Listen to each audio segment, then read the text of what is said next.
In 2006, Quentin Tarantino had a cut of the Kill Bill films, all rolled into one with an extended anime sequence. So this is my first exposure to the Kill Bill films. And holy shit, I'm glad it is. The Review Warrior. So Kill Bill, The Whole Bloody Affair was directed by Quentin Tarantino and it stars Uma Thurman, Lucy Liu, David Carradine, Sonny Shiba, Vivica A. Fox, Daryl Hannah, Michael Madsen, Julie Dreyfus, Chiaki Kuriyama, Gordon Liu, and Michael Parks. The bride must kill her ex-boss and lover Bill, who betrayed her at her wedding rehearsal, shot her in the head and took away her unborn daughter. But first she must make the other 4 members of the Deadly Viper Assassin Squad suffer. Okay, so like I said in my intro, this was the first time I had ever watched Kill Bill. I've never seen the films. I've heard they were brilliant. I've heard that Quentin Tarantino kills it making these films, no pun intended. My dad, who doesn't really like films, he loves Kill Bill. He loves both parts of Kill Bill. He thought they were badass. My mum loves them. My manager at work loves them. It just makes me laugh that everyone but me had ever watched Kill Bill. I'm so glad that I watched Kill Bill the other day. Last week I went to see it after I finished work, and that was the night before John Cena's retirement match. I was a busy boy that weekend. But either way, what did I think of Kill Bill, The Whole Bloody Affair?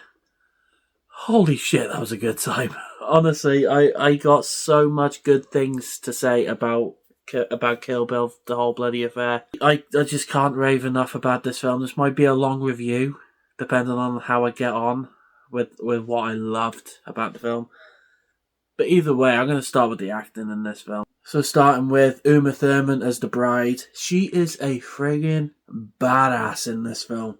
She's out for revenge, obviously, as you've heard in the plot. If I'm being completely honest with you, Uma Thurman kills it, again, no pun intended, in this film. She's badass, her acting is amazing.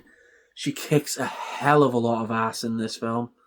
And there's one scene where she friggin' nails it, man. And I tell you now, I think we all know what scene I'm talking about. It's the scene with the crazy 88. That scene was fucking badass.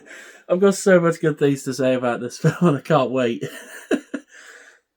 And now we've also got David Carradine playing Bill. He's the one who orchestrated the whole thing.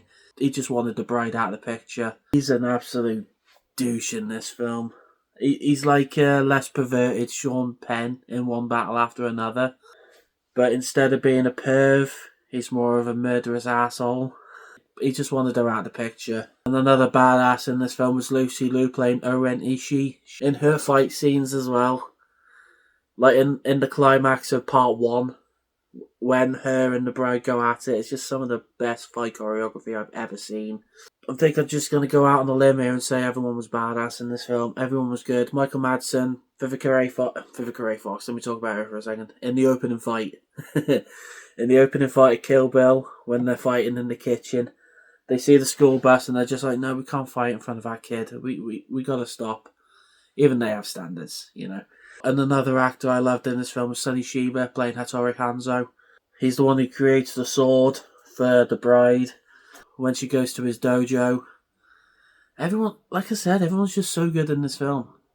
I cannot express how good all the actors are in this film.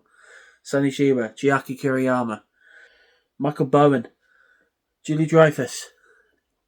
Everyone's good, man. There's a bit in near the end of the Crazy 88 fight when Uma Thurman slaps the youngest assassin's ass with the sword and goes, I can't remember what she says, but honestly, I was crying with laughter. That scene was so funny. This is what you get for fucking around with Yakuzas! Go home to your mother! Now going into the fight scenes of Kill Bill, The Whole Bloody Affair. Once again, going back to the Crazy 88 scene.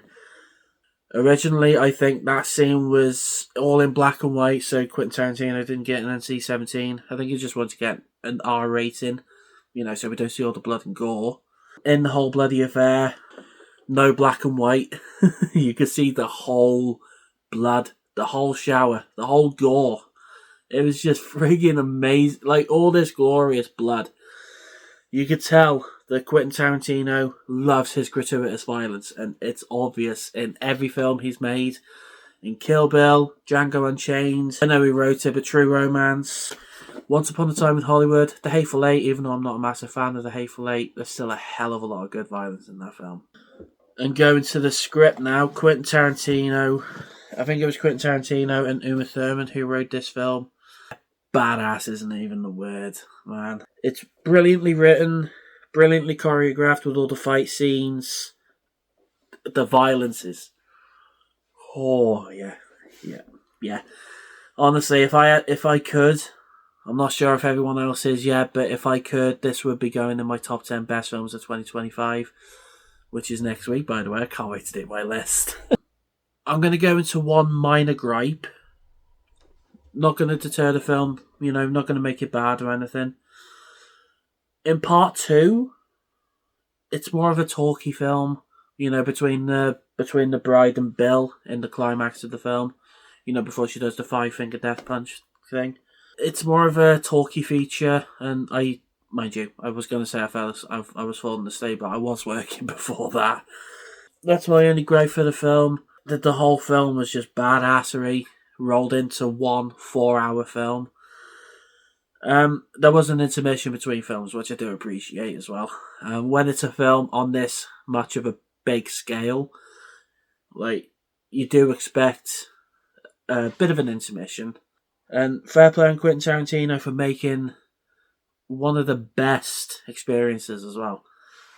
When I was watching the film, and in part 1, I was just in the cinema, eating my chicken tenders and nachos at Odeon. Yes, I'm a greedy bugger, I know. And I was just immersed when I was watching the film. And it's one of those experiences that you need to watch at the cinema. And I'm so glad I watched Kill Bill, the whole bloody affair at the cinema. It's one of my favourite experiences of 2025. This film definitely throws back to the old martial arts films. Going back to Sonny Shiba a minute.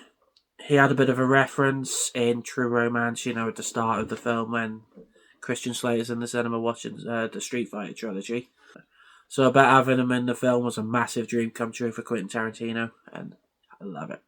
Oh god, I almost realised I haven't talked about the bloody anime sequence in this film. When it's going through Enichi's backstory.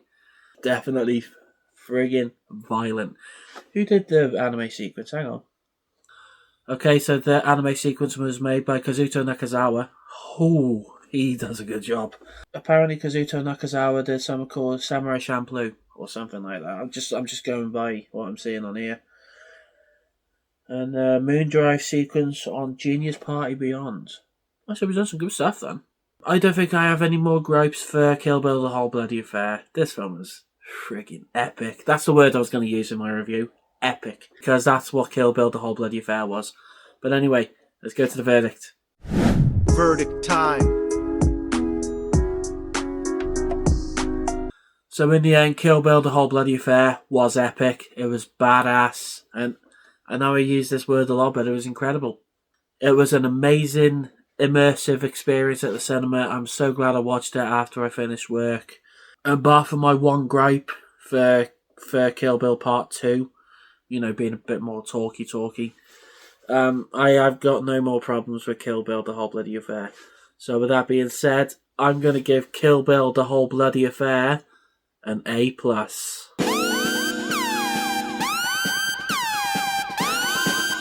So Kill Bill, the whole bloody affair. Have you seen it? What did you think about it? Or what is your favourite Quentin Tarantino film? Whatever it is, just comment below and let me know what it is. I've been the Review Warrior. Thank you so much for watching and checking out this video. Make sure you like, make sure you subscribe. I do have a review for Avatar Fire and Ash coming up soon, and I'm so excited for it. And that's going to be my last film before I do my top 10 best and worst films of 2025. I'm going to film them, I'm going to prepare them for all of you, and I cannot wait to do my top 10 best and worst list. I remember last year, I think my best film was The Wild Robot, worst film was Borderlands, and I know this year it's going to be a good one because I've already got my best and worst of 2025 ready. I feel like a lot of people are probably going to call me out for my best, but I don't mind. It's a 2024 release, but I watched it in 2025, so it kind of counts. But anyway, like, comment, subscribe, and be sure to check here for more reviews. Coming soon.